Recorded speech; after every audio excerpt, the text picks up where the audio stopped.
কবি Hiren Bhattacharya, হিৰুদা, hero Bhatta, hero, তেওঁৰ লগত শেষ ঘনিষ্ঠতা মোৰ 1958 চনৰ আগষ্ট মাহত। সেই মাহতে মই বিদেশলৈ যাওঁ। তাৰ পাছত 3 বছৰৰ মূৰত যেতিয়া গুৱাহাটীলৈ উভতি আহোঁ, তেওঁলোকৰ দেউতাকৰ অৱসৰ হৈছে আৰু তেওঁলোক জু-ৰোডত তেতিয়া 3-4 ঘৰ মানুহ বাস কৰে আৰু গোটেইখিনি ধাৰণি গাড়ী ঘোঁৰা নাই, অহা যোৱা নাই। আৰু মই তেতিয়া বহু বছৰ মই কৰ্মহীন হৈ আছিলোঁ। তেতিয়া মই দিল্লীত এৰা ধৰাকৈ 2 বছৰ আছিলোঁ। তাৰপিছত গুৱাহাটীত অল ইণ্ডিয়া ৰেডিঅ'টো 2 বছৰ আছোঁ আৰু জাতীয় নাট্যশালা আন্দোলনৰ সময়ত 2 বছৰ আছিলোঁ। তাৰপিছত মই কলকাতাত 20 বছৰ আছিলোঁ।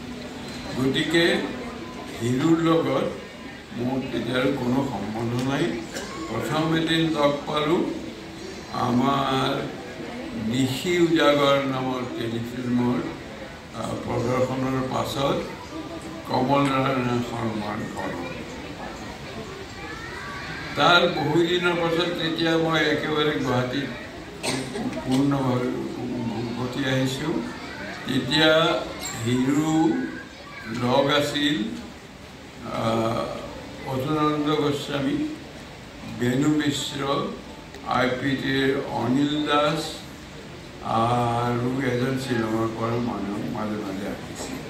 তেওঁলোক পানবজাৰ ছোৱালী হাইস্কুলৰ অপজিতে এখন কাঠৰ দোতলা আছিল। কাঠৰ দোতলাত বাৰীণ নামে এজন তেওঁ চাইনবোৰ্ড পেইণ্টাৰ, তাতে তেওঁলোকে আড্ডা পিটিছিল, মদ খাইছিল, মোৰ লগত সম্পৰ্ক। এতিয়া মই হিৰুৰ বিষয়ে, হিৰু মোতকৈ অলপ ডাঙৰ, অলপ কোৱাৰ আগতে মই গুৱাহাটী ডায়েৰী কমপ্লেক্সৰ কথা অলপ কওঁ। গুৱাহাটী ডায়েৰী এতিয়া বৰ্তমান দেৱহঁতৰ নাছিল।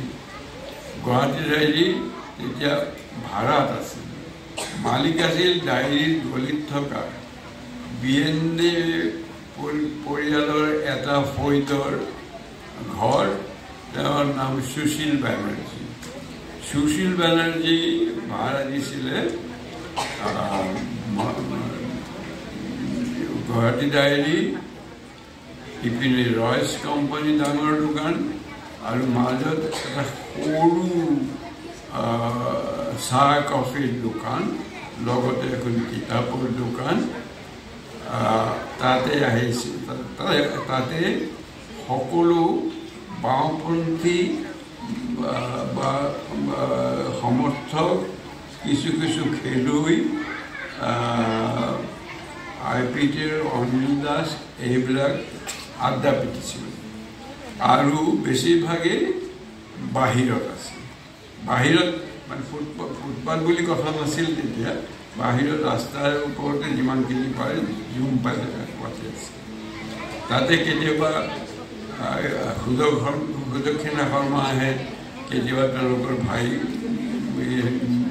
ভনীবিলাক আহে, ভূপেন হাজৰিকা গানৰ ৰিহাৰ্চেল দিয়ে, মই নাটকৰ ৰিহাৰ্চেল দিওঁ, এনেকৈ চলি আছিল। হিৰু আৰু ৰন্টু দুয়ো তালৈ আহিছিল গধূলি। অলপ পাছত তেতিয়াও হিৰুৰ লগত মোৰ সম্পৰ্ক হোৱা নাই। মই 50 দশকত মেট্ৰিক পাছ কৰিছিলোঁ। মোৰ ধাৰণা 1953 চনত মই যেতিয়া IPTৰ লগত যোগাযোগ হ'ল, তেতিয়াৰে পৰা হিৰুৰ লগত ঘনিষ্ঠতা আৰম্ভ হ'ল। এই কেফে ডিলাক্স আছিল, তেওঁৰ মালিক আছিল কমিউনিষ্ট নেতা গৌৰীশংকৰ ভট্টাচাৰ্য। আৰু তেওঁৰ নিজৰ ভাই নহয়, সম্পৰ্কিত ভাইক বৰদা শৰ্মাই চলাইছিল। আৰু কিতাপৰ দোকান আছিল আৰু এজন বাওঁপন্থী, তেওঁ কিবা ধৰ তেওঁ, কিন্তু আচল মেনেজাৰ আৰু কিতাপৰ মালিকৰ দেখা সাক্ষাৎ পোৱা নগৈছিল। সুৰেন নামৰ এজন কম্বাইন হেড আছিল, তেওঁ কিচেন আৰু বেহাৰ, কিচেনৰ কুক আৰু বেহাৰ।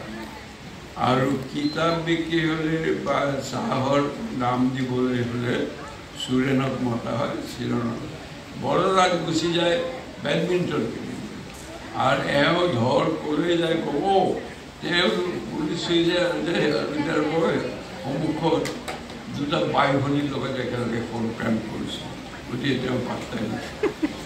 এই আড্ডা দিয়াবিলাকে বিক্ৰী কৰিছিল।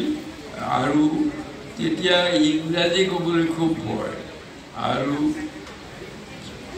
দক্ষিণ ভাৰতীয়সকল ইংৰাজীৰ বাহিৰে হেৰি নহয়। তেতিয়া যিজনে তেওঁলোকৰ কিতাপ বিক্ৰী কৰে বেছিকৈ কৰি বুকুত ধুই দি গ'ল, বহুত ইংৰাজী খৰচ হ'ল। যে হিৰো অৱশ্যে এইবিলাকৰ মাজত নাই। মোৰ দুটা আড্ডা আছিল, এটা কাঠফা, তেতিয়া বহুত ডাঙৰ, সেইটো মোৰ মূল আড্ডা। আৰু কেফেত বৰ বেছি ঠাই নাই, আৰু মোৰ ককাইদেউহঁতে তাত বহিছিল। সদামৰল, মোৰ মাজু দাদা, প্ৰণৱ ঘোষ, এনেকুৱা মানুহবোৰ আছিল। হেমাংগলা গলিৰ ভিতৰত এটা ডাঙৰ ঘৰ আছে, তাত হেৰি কোনোবা এজন ধৰৰ ভায়েক আছিল, তেওঁ খুড়ো বুলি মাতিছিল। মাখন দত্ত নহয়, মাখন দত্ত তেতিয়া ঘৰ এৰি দিছিলে, খুড়ো তাত থাকিছিলে, হেমাংগল তাত বাস কৰিছিল। আৰু প্ৰথম IPT নাটক সেইটো ঘৰতে ৰিহাৰ্চেল কৰিছিল।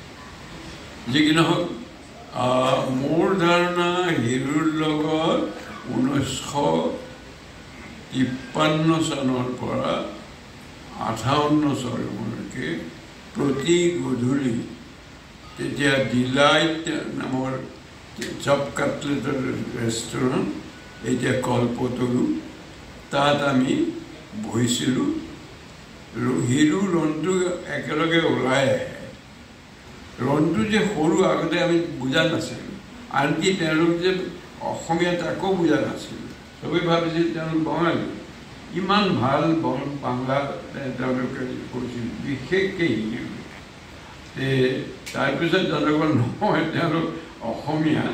আৰু গুৱাহাটী জিলাৰ জেইলাৰৰ সন্তান। আৰু তেতিয়া বুলিলোঁ প্ৰীতি বাইদেউ যে কলেজলৈ যায়, তেওঁ পিছফালে এটা গাৰ্ডৰ নিচিনা যায়, সেইটো ৰেলৰ চকীদাৰ হেণ্ডি কলেজ। পিছত প্ৰীতি বাইদেউৰ লগত খুব ভাল। প্ৰীতি বাইদেউ বিয়ালে প্ৰথম যে আলকেইবাৰ জেললৈ গৈছিলোঁ, আমি বহুত মন। এই ডিলাইটত হিৰো সদা শইকীয়া তেতিয়া এলাহাবাদৰ পৰা MA পাছ কৰি আহিছে, কোনো চাকৰি তাকৰি নাই। আৰু সেই খেলুৱৈ আমাৰ লগৰ বন্ধু দীপু চৌধুৰী আৰু নীলময় চৌধুৰী। আৰু কাঠফাত প্ৰথমতে দীপু, মই আৰু কবি বীৰেশ্বৰবোৰৰ আড্ডা পিটিছিলোঁ। তাৰপিছত বীৰেশ্বৰ ডিলাইটৰ যোৱা নাছিল, আমি ডিলাইটলৈ গৈছিলোঁ। নীলিময় চৌধুৰীয়ে তেতিয়া জুবলিকি গাৰ্ডেনত এটা জোপোহাৰ মাজে অপজিটৰ এজনী ছোৱালীৰ লগত প্ৰেম কৰে। এই ছোৱালীজনী এন্ধাৰলৈ ঘৰলৈ গৈছে যে নীলময় আহি সেই আড্ডাত নীলিময় ৰিটায়াৰমেণ্ট কৰাৰ পাছত তেওঁ DC হৈ ৰিটায়াৰমেণ্ট কৰিছিলে। এখন চুটি কিতাপ লিখিছে, গুৱাহাটীৰ আড্ডা।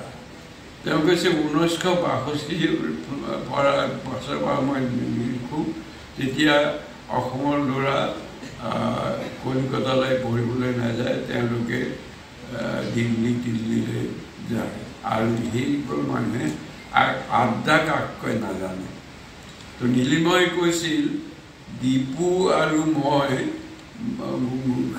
সন্ধিয়ালৈ পঢ়িবলৈ যাওঁ, ওলাই যাওঁ, কিন্তু হিৰু আৰু কুলদাই এই জৰ্জ ফিল্ডলৈকে খেদি খেদি আহি আমাক আকৌ মিলাই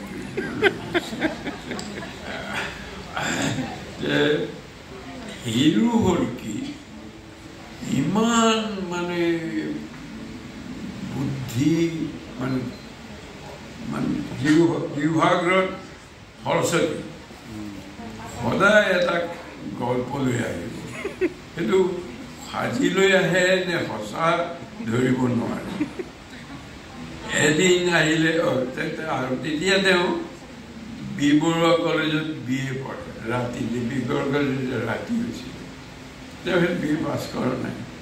তেওঁ তেতিয়া এই বাৰোৱাৰীৰ ওচৰত এখন পাণ দোকানৰ পৰা চিগাৰেট কিনি আছিল বাকী, আৰু তেওঁ চেইন স্মকাৰ আছিল।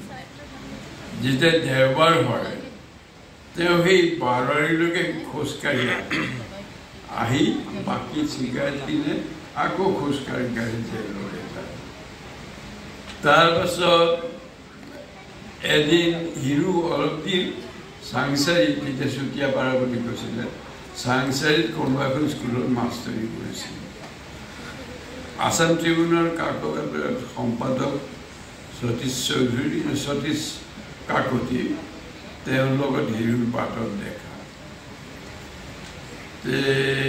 ক'লে যে হিৰু তুমি কি কৰা? মই এতিয়া মাষ্টৰী কৰোঁ। মাষ্টৰী কি পঢ়া? ইংৰাজী তুমি কি পঢ়া? বোলে মই আছাম ট্ৰিবিউনত যিবিলাক ইংৰাজী ভুল থাকে ছাত্ৰসকল কাৰেক্ট কৰিবলৈ হিৰে বনাই নেকি আমি গম নাপাওঁ। তাৰপিছত এদিন দুপৰীয়া দেখোঁ মতে আমাৰ ঘৰতে এতিয়া পাণবজাৰ, বহুত দিনৰ মোৰ জন্মৰ পৰা 32 বছৰ 4 মাহ পাণবজাৰ একেটা ৰাস্তাতে আছে। হিৰো এদিন দুপৰীয়া দেখিলোঁ নিতাইতৰ আগত ৰৈ আছে। কি কৰিছ?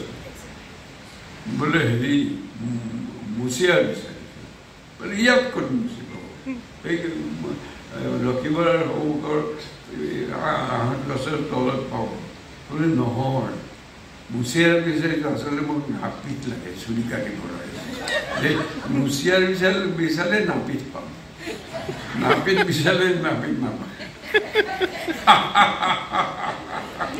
এইবিলাক আছিল হিৰুৰ। তাৰপিছত হিৰুৰ ব্যৱসায় 1957 চনত আদাবাৰীত কংগ্ৰেছ হৈছিল। হিৰু আৰু প্ৰভাত দত্তই মিলি তাত এখন চাহৰ দোকান দিছিল, আৰু খৰিদ্দাৰ আৰু বেয়াৰা আমি হওঁ। ইমান টকাটো থাকিলে তাৰপিছত শেষত সিহঁতৰ লোকচান হৈছে। এনেকৈ 56 চনলৈকে চলিছিল। 56 চনৰ নৱেম্বৰত মই ৰেডিঅ'ত কেজুৱেল কামলো অসমীয়া আৰু ইংৰাজী নাচ।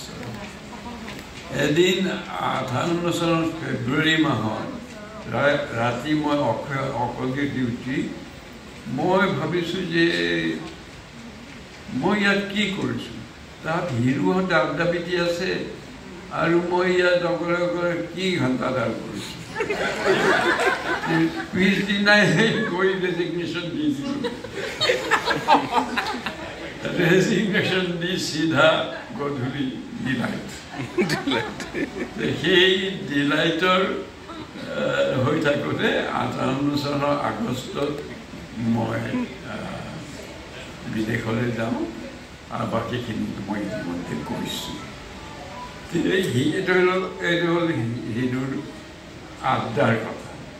আৰু কাছে কাছে সঁচা কথা তেওঁৰ সাহিত্যৰ কথা অলপ কম মই বেছি জানো হিৰো প্ৰথম উলিয়ালে চিত্ৰবন ক'ৰ পৰা পইচা পালে ক'ৰ পৰা চপালে ক'বলৈ পিছতো জুলুৰ সিহঁতৰ নিজৰ প্ৰেছৰ চিত্ৰবন প্ৰেছ তেতিয়া এৰাবাদৰ সুৰ ৰিলিজ হৈছে এৰাবাদৰ সুৰক ঠিক ফিচাৰ ফিল্ম ক'ব নোৱাৰি ফিচাৰখিনি অলপ বাকীখিনি লোকনৃত্য আৰু গান আমি গ'লো এখন চিনেমা হল নহয় এখন ডকুমেণ্টাৰী হিৰোৱে খুব বেয়াকৈ লিখিলে তেতিয়া এদিন ডিলাইটৰ আগত মই তেতিয়া তাত নাই ভূপেন হাজৰিকাই হিৰোক লিখি মাতিলে হিৰোইক নাহাচোন মানে বাটত মই মানুহৰ লগত মানুহক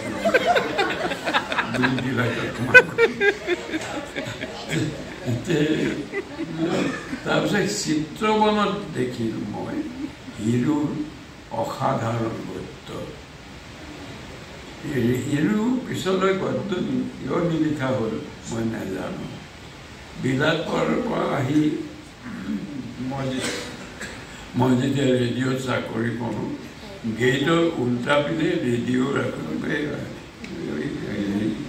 হিৰোই এখন কাকত এখন সাহিত্যিক পত্ৰিকা সপ্তাহত উলিয়াই তাৰ নাম মনন কি সুন্দৰ নাম ইণ্টালেক্ট আৰু সেই মননত তেওঁ যি অসাধাৰণ গদ্য লিখিছিল কি শব্দ চয়ন সেইটো মই ক'ব নোৱাৰিম তেওঁ যেতিয়া কবিতা লিখিব আৰম্ভ কৰিলে মই তেতিয়া কলিকতা কেতিয়াবা কেতিয়াবা আহোঁ দেখোঁ তেওঁ চুটি চুটি জাপানী হাইকু টাইপৰ কবিতা লিমেৰিক সদায় হাইকু নহয় লিমেৰিক হাঁহি আৰু চুটি হাইকু চিৰিয়াছ কিন্তু তেওঁ হাইকু টাইপৰহে লিখিছিল কেতিয়াবা কেতিয়াবা লিমেৰিক্স লিখিছিল তাৰপিছত তেওঁ দীঘল কবিতা লিখিব আৰম্ভ কৰিছিল চব মই তেতিয়া কলিকতাত এদিন গম পালোঁ যে হিৰো অসমৰ চিৰকালৰ অন্যতম শ্ৰেষ্ঠ কবি তেওঁ একাডেমি বঁটা পাইছিল বহু বঁটা পাইছিল তাৰপিছত মই গুৱাহাটীত যেতিয়া প্ৰথম টেলিফিল্ম নিশি উজাগৰখন কৰিলোঁ তাৰপিছত কমল ৰাণা শৰ্মা মোৰ চেমনীয়া আৰ্টিষ্ট আছিল অমৰজ্যোতি চৌধুৰীহঁতৰ লগত কমলৰ লগত মোৰ খুব ভাল সেই কমলৰ ঘৰত আলোচনা হৈছিল আৰু হিৰো তেওঁলোকৰ